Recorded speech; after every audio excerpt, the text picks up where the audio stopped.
Bardhaman medical college and হাসপাতালে দুটো বর্ধমান, বীরভূম, ঝাড়গ্রাম এবং নবদ্বীপ, কালনা, কাটোয়া অঞ্চলে প্রতিদিন কয়েক হাজার মানুষ চিকিৎসার জন্য আসে এবং প্রতিদিন বিভিন্ন বিভাগে প্রচুর মানুষ চিকিৎসার জন্য ভর্তি হয়। সেই হাসপাতালের সামনে হকারদের বর্ধমান পৌরসভার পক্ষ থেকে ভেঙে দেওয়া হয়।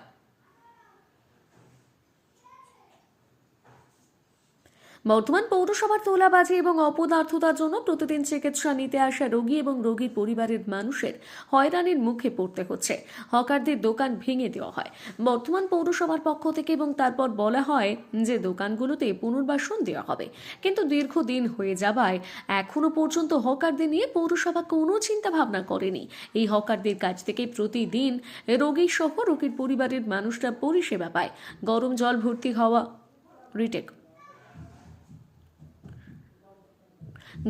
ভর্তি হওয়া থেকে শুরু করে প্রয়োজনীয় বিভিন্ন জিনিস এবং দুপুরের সন্ধ্যায় সকালে খাবার, রাতে বিভিন্ন সামগ্রী, থাকার জন্য প্লাস্টিক, সমস্ত পরিষেবা, সমস্ত জিনিসপত্র তাদের কাছ থেকে পায়।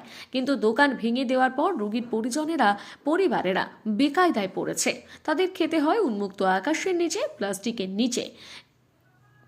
এই হকাররা সমস্ত জিনিস রাখতে পারছে না, কারণ যেহেতু দোকান ঘর ভেঙে দেওয়া হয়েছে, তাদের পর্যাপ্ত পরিমাণ রাখার মতন জায়গা নেই এবং সন্ধে হতে হতে বেশিরভাগ দোকান বন্ধ করে তারা চলে যায়। তার ফলে রাত পড়তে আবার সমস্যায় পড়ছে রোগীর পরিবারের লোকেরা।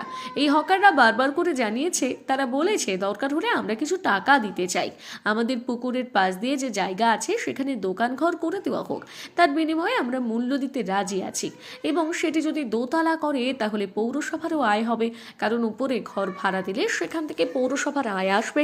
দূর দূরান্ত থেকে আসা রোগীরা পরিবারে থাকার জন্য ঘুরে বেড়ায়,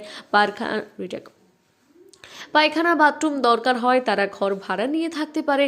তার মধ্য দিয়ে বর্ধমান পৌরসভারও আয় বাড়বে, কিন্তু বর্ধমান পৌরসভার উদাসীনতার জন্য আজ রোগীর পরিবার সহ এই হকাররা সমস্যার মধ্যে কাটাতে হচ্ছে।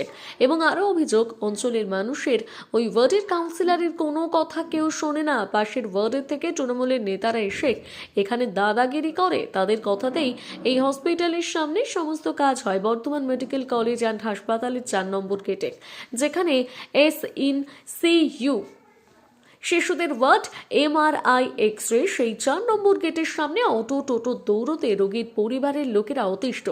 সেখানে কিন্তু পৌরসভা এবং পুলিশ প্রশাসনের কোনো ব্যবস্থা নেওয়ার উদ্যোগ নেই, কারণ তারা নেতাদের লোক, তাই অটো টোটো দৌড়ত্ব চললেও সেখানে কিন্তু প্রশাসন নির্বিকার।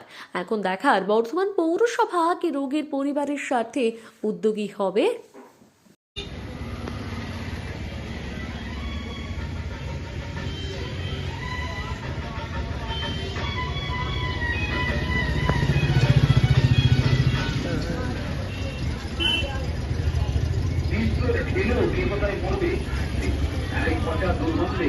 বাস করতে পারা যায়। আজ থেকে আপনার ঘরে বিষ প্রয়োগ করে ইঁদুর মারতে হবে না। ইঁদুর তাড়ান, ইঁদুর, আরশোলা, টিকটিকের মাকড়সা, মশা তাড়ান।